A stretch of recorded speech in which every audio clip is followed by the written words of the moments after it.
Hello everyone, welcome back to my channel. कैसे हैं आप सब? आई होप आप सब अच्छे होंगे।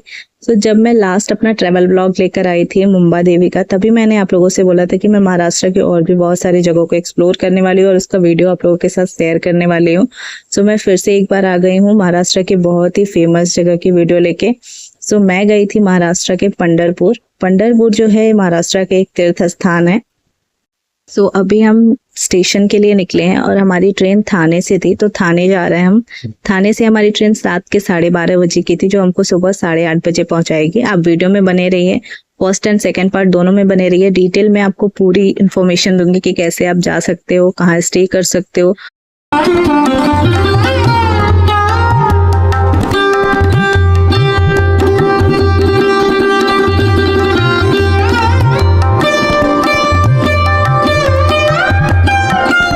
यहाँ हमारी ट्रेन आने वाली थी, उसके पहले हम थोड़ा पोहा खा रहे थे जो हम घर से बना के ले गए थे। और हमारी ट्रेन रात के 12:30 की थी। तो आप लोग इस वीडियो में हमारे साथ बने रहिए और पंढरपुर की जर्नी को एंजॉय कीजिए और साथ ही साथ राही की मस्ती भी देखिए, वो बहुत मस्ती करती है। और यहाँ का सीनिक व्यू एंजॉय कीजिए। वैसे तो आज तक आप लोगों ने यही सुना होगा कि महाराष्ट्र में बिल्डिंग्स है, ऐसा नहीं है। सिर्फ बड़ी सिटीज को छोड़ दो, अगर मुंबई पुणे वगैरह को, तो बाकी सारा गाँव ही है। तो इस वीडियो में आपको देखने को मिलेगा पूरा गांव का एरिया यहाँ का। पंढरपुर लोग विट्ठल भगवान के दर्शन करने जाते हैं, जिनको विठोबा या पांडुरंग कहा जाता है, और ये विष्णु भगवान के अवतार माने जाते हैं।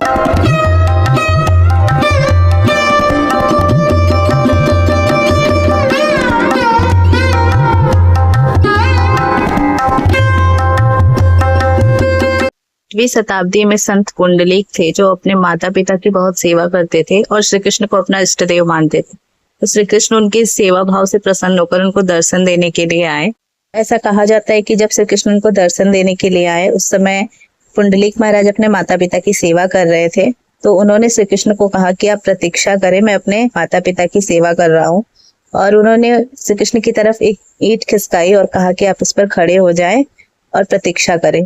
श्री कृष्ण जो है वो अपने कमर पर दोनों हाथ रख के ईंट पर खड़े हो गए और पुंडलिक महाराज की प्रतीक्षा करने लगे। और आज भी जो हम विट्ठल भगवान का जो दर्शन करते हैं, जहाँ जो प्रतिमा है वहां पे पंढरपुर में, वो ऐसी ही है। उसमें श्री कृष्ण जो है वो कमर पर हाथ रखकर खड़े हैं। पुंडलिक महाराज अपने माता पिता की सेवा कर लिए, तब श्री कृष्ण ने उनसे बोला कि मैं आपको दर्शन देने आया हूँ, आपकी सेवा भाव से प्रसन्न होकर आपको जो भी वरदान मांगना है आप मांग सकते हो। तो पुंडलिक महाराज ने उनसे कहा कि आप इसी नगर में इस स्थान पर विराजमान हो जाइए, ताकि आपको दूर दूर से भक्त आपके दर्शन करने आ सके। आप इसी रूप में आप उनको दर्शन दे सको और आपसे वो आशीर्वाद ले सके। तो ये थी छोटी सी पंढरपुर की स्टोरी। और हम अभी पंढरपुर पहुंच चुके हैं। आप देखो इसका स्टेशन कितना सुंदर है। तो सुबह के 8 साढ़े 8 बजे हम पंढरपुर पहुंच गए थे और यहाँ से रिक्शा करके हम अपने होटल तक गए। और यहाँ पे मैं छोटा सा रूम टूर दूंगी होटल का। वैसे तो स्टे के बहुत सारे ऑप्शंस है, आगे मैं नेक्स्ट ब्लॉग में आपको डिटेल में बताऊंगी। और ये डबल बेड था और अलग से 2 मैट्रेस था। यहाँ हम रेडी वेडी होके निकल चुके हैं दर्शन करने के लिए। वॉकिंग डिस्टेंस पे ही मंदिर, तो हम लोग मंदिर तक चलकर ही गए थे। बात करें दर्शन की, तो यहाँ पे आपके पास 3 ऑप्शन है। आप मुख दर्शन कर सकते हो, चरण दर्शन कर सकते हो, या फिर ऑनलाइन बुकिंग्स कर सकते हो। हमने किया था मुख दर्शन, जिसके लिए हमें हार्डली 15 से 20 मिनट का टाइम लगा था। और सेकंड है चरण दर्शन, जिसके लिए बहुत ज्यादा टाइम लगता है, आपको लाइन में खड़े रहना पड़ता है काफी टाइम तक। एंड थर्ड है ऑनलाइन बुकिंग्स का। एक्चुअली जब हम गए थे तो हमें पता नहीं था कि वहाँ ऑनलाइन बुकिंग्स भी होती है। ऑनलाइन बुकिंग्स में क्या होता है कि वो एक डे और स्लॉट डिसाइड करके देते हैं कि आप इस दिन को इस टाइम पे आके दर्शन कर सकते हो। तो उसके लिए मैं डिस्क्रिप्शन में आपको वेबसाइट मेंशन कर दूंगी, आप चाहो तो ऑनलाइन बुकिंग्स भी कर सकते हो। हमने मुख दर्शन किया क्योंकि हमारे साथ सीनियर सिटीजन थे, इसलिए हम चरण दर्शन नहीं कर सकते थे। Thank you so much video में बने रहने के लिए। चैनल पे नए हैं तो चैनल को सब्सक्राइब कर लीजिए और वीडियो को ज्यादा से ज्यादा लाइक कीजिए, शेयर कीजिए, कमेंट कीजिए। और आगे मैं आपको एक पॉइंट दिखाऊंगी जहां से चरण दर्शन के लिए लाइन स्टार्ट होती है। आप वहां से मंदिर का डिस्टेंस देखना कितना है। इतनी दूर इतनी लंबी लाइन में लोगों का खड़ा रहना, ये सब का एक श्रद्धा है, एक भाव है भगवान के लिए। और भगवान ने चाहा तो हम नेक्स्ट टाइम फिर जरूर आएंगे और चरण दर्शन करके जाएंगे। इस बार तो नहीं कर पाए।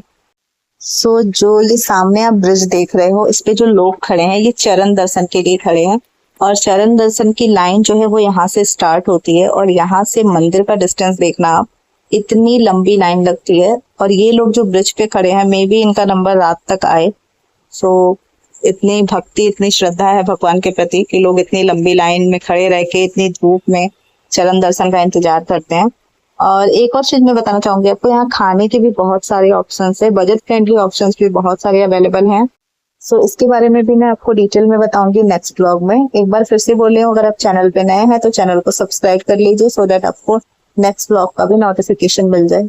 सो वैसे तो हम लोग पंढरपुर सिर्फ एक दिन के लिए गए थे, बट फिर भी हमने वहाँ का मार्केट एक्सप्लोर किया था और वहाँ का स्ट्रीट फूड वगैरह सब एक्सप्लोर किया था, जो आपको नेक्स्ट पार्ट में देखने को मिलेगा। तो प्लीज चैनल को सब्सक्राइब कर लीजिए। यहाँ पे बहुत सारे मोबाइल लॉकर्स वगैरह बने हुए थे जहाँ आप अपना मोबाइल रख सकते हो। और वैसे तो मंदिर में चेकिंग हो रही है, आप चाहो तो छोटा हैंड बैग ले सकते हो। हमने ये किया था, एक हैंड बैग में सबके फोन्स को स्विच ऑफ करके रख दिया था। सो हमने मोबाइल लॉकर में मोबाइल नहीं रखा था। उसके अलावा आपके पास अगर कोई सामान है तो आप लॉकर में रख सकते हो। और यहाँ पे हमने फूल माला वगैरह लिया था मंदिर में चढ़ाने के लिए। आगे और भी दुकानें हैं, आप वहां से भी ले सकते हो।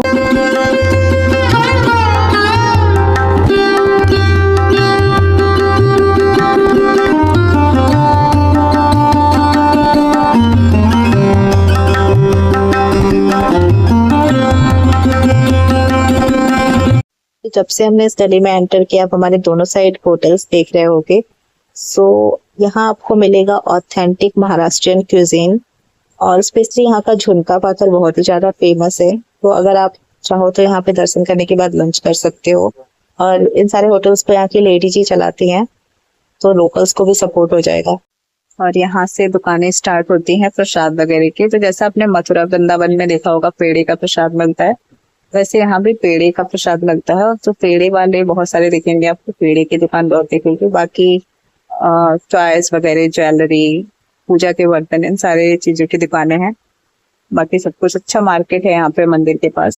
और ये जो सामने आप देख रहे हैं, ये मंदिर है।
यहाँ पे साइड से रास्ता है मुख दर्शन के लिए।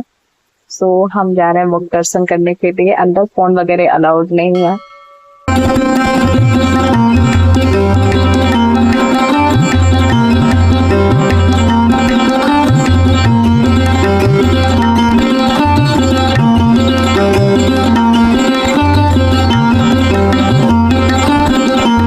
यहाँ हम लोग बाहर आ चुके हैं दर्शन करके, और हमारा बहुत अच्छे से दर्शन हुआ।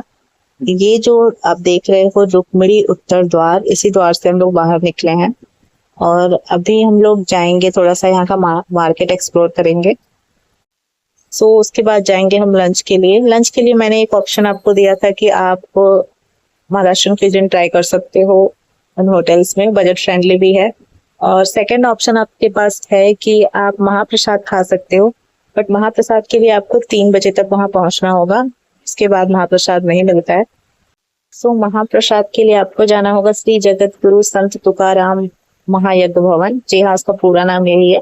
सो अभी मैं वीडियो जहाँ का दिखा रही हूँ इसके अपोजिट साइड में वो है, यानी कि मंदिर के पीछे है। सो जहाँ हमने मुख्य दर्शन किया था, जहाँ से एंटर किया था मुख्य दर्शन के लिए, उसी रोड पे आपको थोड़ी सी चढ़ाई करनी होगी और आगे आपको मिलेगा वो भवन जहाँ पे आपको महाप्रसाद मिलेगा। मैं वहाँ पे कुछ ज्यादा रिकॉर्ड नहीं कर पाई क्योंकि वहाँ रिकॉर्डिंग अलाउ नहीं था। सो इस वीडियो को यहीं पे एंड करती हूँ। सेकेंड पार्ट में बहुत कुछ दिखाऊंगी। हमने शाम को भी एक्सप्लोर किया था पंढरपुर, और एक और मंदिर हम गए थे, वो भी बहुत खूबसूरत जगह है। आप इसको देखना एक बार, सेकेंड पार्ट भी देखना। इसके लिए आप चैनल को प्लीज प्लीज प्लीज सब्सक्राइब कर लो एंड वीडियो को ज्यादा से ज्यादा लाइक एंड शेयर करो। और thank you so much video यहाँ तक देखने के लिए, और मिलते हैं नेक्स्ट ब्लॉग में। तब तक के लिए बाय, टेक केयर।